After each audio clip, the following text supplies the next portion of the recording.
Tonight,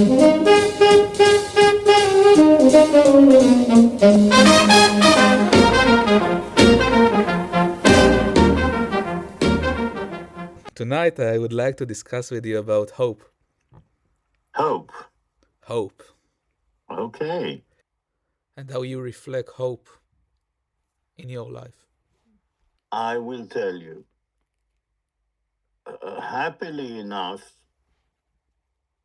I did not have in my life too many instances where I felt I needed hope to help me.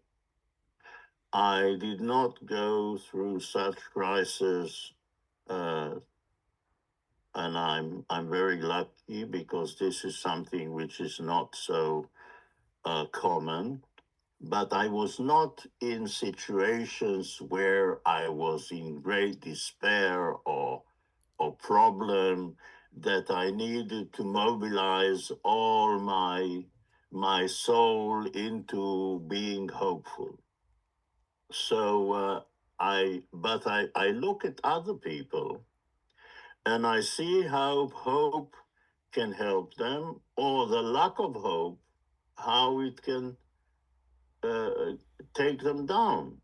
I really can say from my experience that the ability to be hopeful, to build expectations, even in situations which look not so realistic, as you say, it has nothing to do with, I mean, when you are in a hope mode, you are in great despair. And even if the situation is such that for a bystander it would look insane and not realistic to be hopeful at that moment. This is something which helps people overcome, even if the outcome at the end is not so good or hopes do not come true. But to get used to the changing situation, the ability of hoping helps you uh, go through the crisis. And even if you meet the worst at the end, the process is much easier when you cling to hope. How does hope difference from optimism? I think that optimism is not a temporary thing. Optimism, as I said, is a state of mind, but it is aimed at a certain specific event that you want to happen, not a general state of mind. And where do people find hope in difficult times? First of all, in themselves. As I said, you have to be optimistic in order to be able to find hope. So if you are not such a person, I'm not saying you cannot find hope, but it is much more difficult to find it. And if you cannot find it within yourself, or you don't have the capacity of hoping, and hope can be of various degrees, it is not necessarily one level. Everyone has different levels of hope. But if you can't build up your hope, so other people can help you. Good news can help you. Listening to some information can help you. Uh, you can see something, hear something that nourishes your expectations and gives you a place for hope.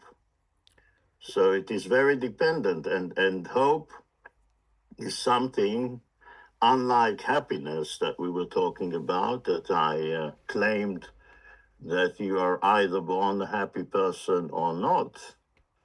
Even if you're not so optimistic, the surrounding uh, company you have, society on the whole, and other people can help you gain hope.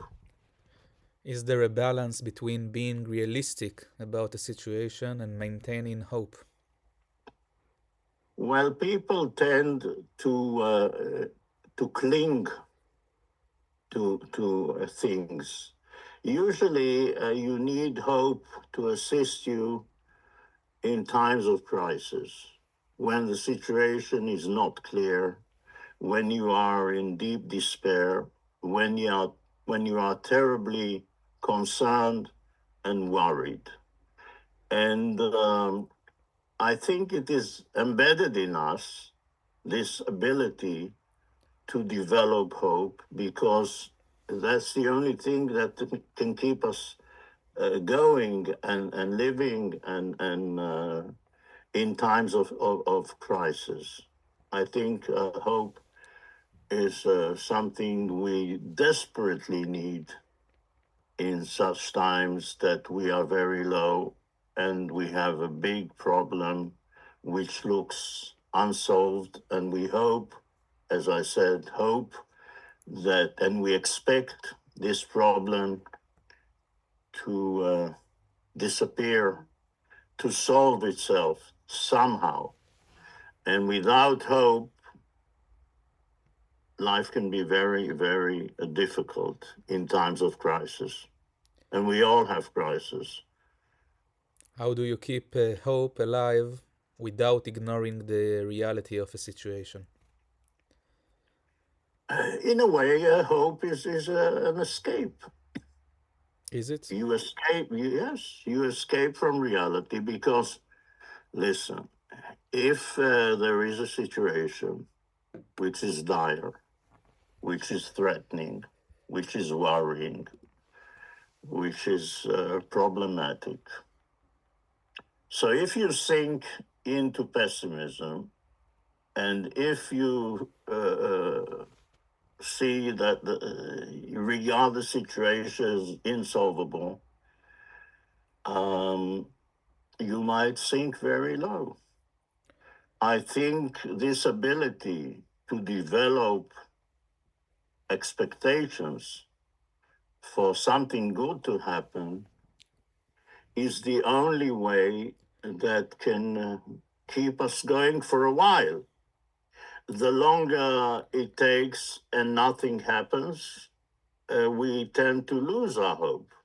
It is not something you that can carry on for too long.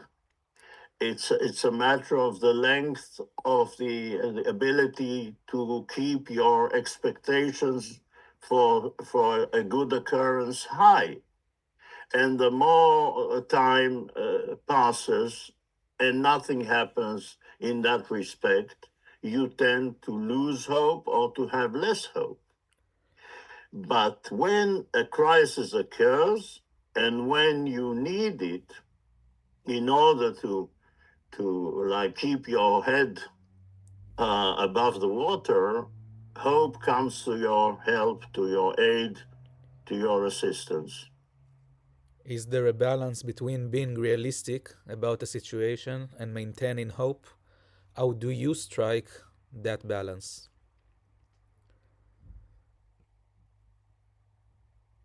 I think being realistic moves away when hope is needed, when you have to develop expectations. I know that reality is the enemy of hope. So, in order to maintain a certain amount of hope, you have to give reality a punch in the nose and say to reality, move away now I know you are there, but I don't want to listen to you.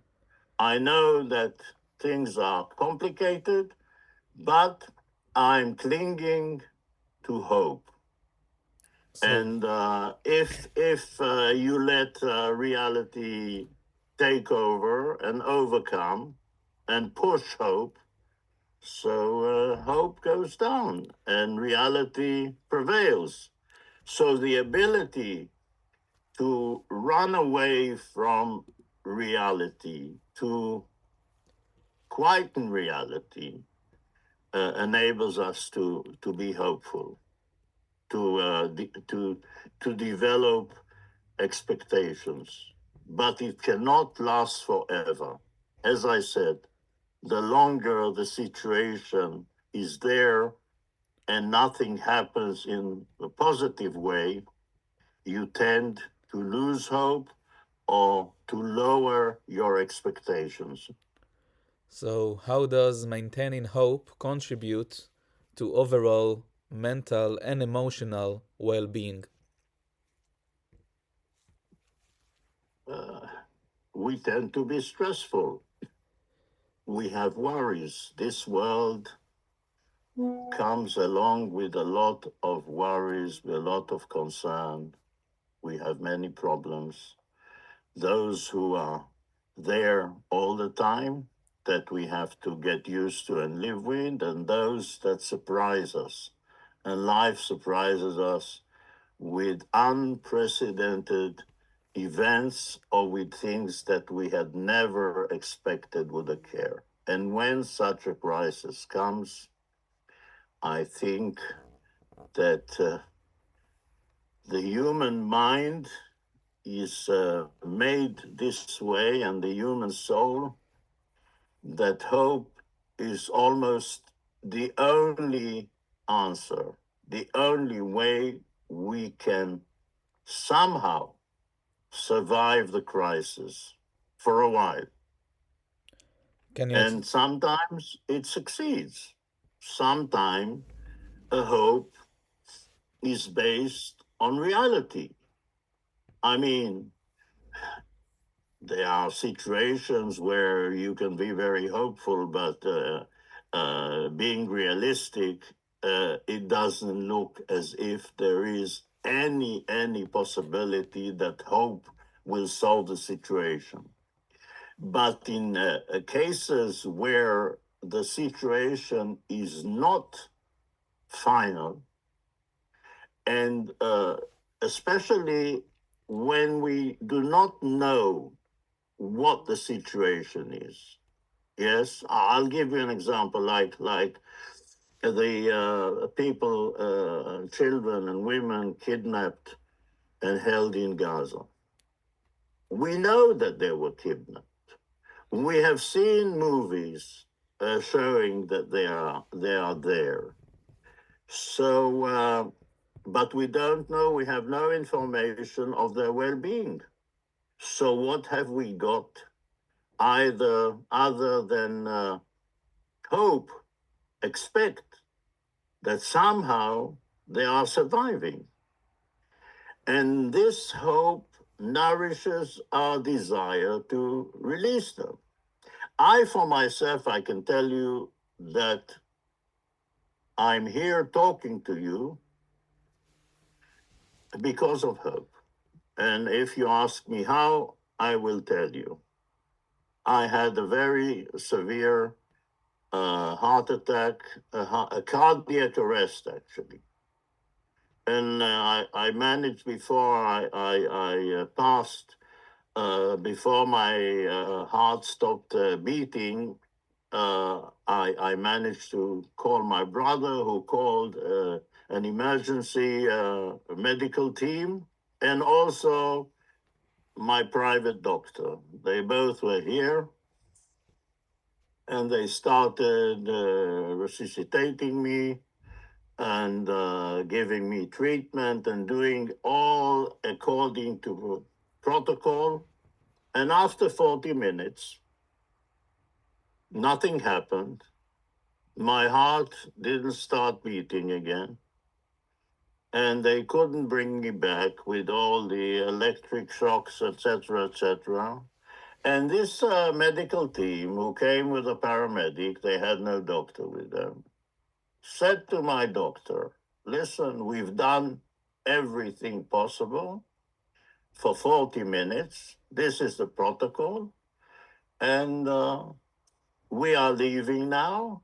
And please sign his death certificate. And the doctor said to them, you are not going anywhere. We still have hope. Keep working. Now,